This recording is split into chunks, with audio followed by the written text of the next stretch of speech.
Alrighty guys, let's talk about something else today. Let's talk about the main reason that we play Bannerlord. Alright, it's not about the fights, it's not about conquering the world, it's really just about transportation. Now let me explain. So Bannerlord, in my opinion, listen, my most humble opinion, is a walking on a horse simulator with action capabilities.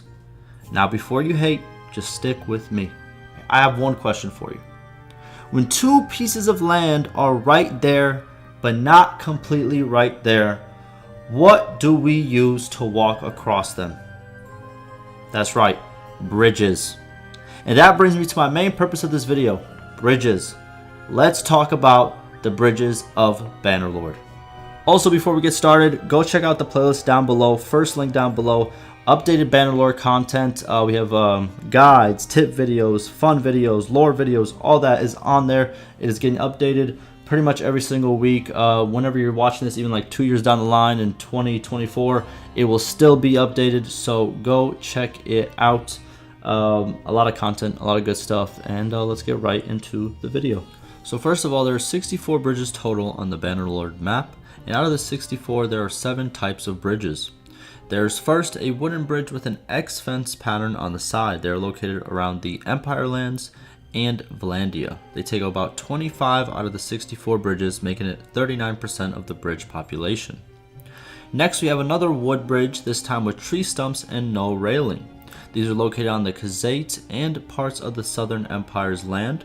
These take about 7 out of 64 bridges, making it 11% of the bridge population. Next we have is our third wooden bridge. It looks like a mix of the previous 2. These are located on the Khazay and part of the Southern Empire lands as well. They take up only 3 out of the 64 bridges, making it 5% of the bridge population. I marked these the same color and under the tree stump bridges category because they always follow a tree stump bridge in that area when there are multiple rivers passing through it. So I kind of see it as a support bridge, not really a bridge that has its own category. Next we have stone bridges. We have the Roman design bridge with arches. This one again is shown in Vlandia in the Empire lands. These take up about 11 out of the 64 bridges, and it brings about 17% to the bridge population. Next stone bridge has a sandy look to it and is a little bit more rough in design. These are located in the Khazay and Azerite land. They take about 8 out of the 64 bridges, making about 12% of the population. Next, onto the makeshift bridges, or natural bridges as you would call it. We have the stone and log combo bridge. These are located on the northern parts of the map. There are about 5 of them out of 64 of total bridges, making about 8% of the population.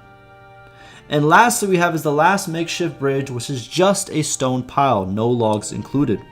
These are located all around the map, and they are actually both used for the major choke points in the game. The first one being the Azerite choke point on the Western Empire border, and the other one being the Sturgian choke point in the middle of the Sturgian land. There are about 5 of these bridges out of the 64, making it again about 8% of the bridge population.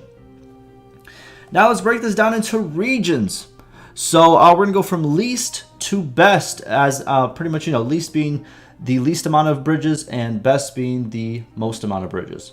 So first we have Sturgia coming in at the least. We have only 3 bridges. They have 2 stone piles and 1 makeshift log combo. Next we have is the Azerite that has 4 bridges, and all of them are the sandy stone bridges. Then we have Botania with 7 bridges, 4 wooden fence bridges, and 1 stone pile, 1 makeshift log, and 1 Roman stone bridge.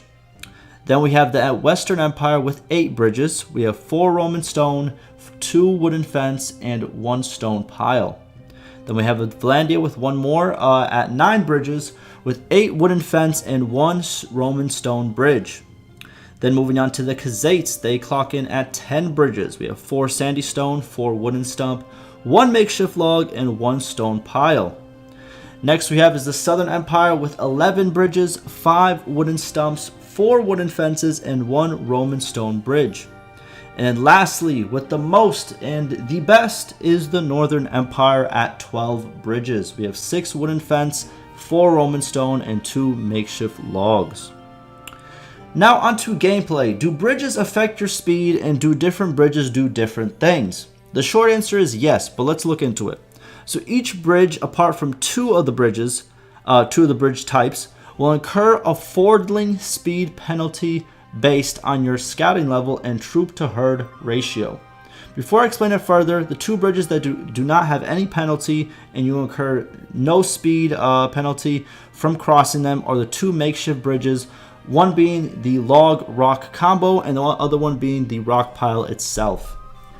Now for the other four, there is no difference in the type of bridge. Wooden bridges and stone bridges both give the same penalty, but the penalties do rise and do lower based on other factors.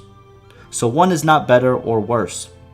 There are some on the map that the penalty is steeper, but I did test on the bridge's lengths and other factors of the bridge, and there's no common factor to really go off by. It only looks like the devs just made it so certain bridges incur different penalties to make it a little bit, to put you off a little bit, so it's not all the same.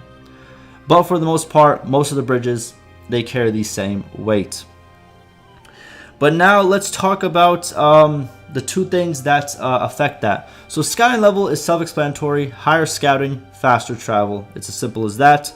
But for the troop to herd ratio, this pretty much means your troops have to equal your horses or camels and your pack animals. If you have less troops and horses, you'll go slower. Now, for example, if you have 100 troops, to stay at the line and not incur penalties for the herd penalty, which will then, give you more penalties in terms of the forwarding penalty of being on the bridge, you could have up to 100 horses and 100 pack animals for your 100 troops. So it all has to just equal each other for it to be at that line. So if you want to speed through bridges, you really just need to keep playing the game for the scouting experience because you incur it as you travel, as you find hideouts and stuff of that nature. And for the herd ratio, just try to keep everything as equal as possible.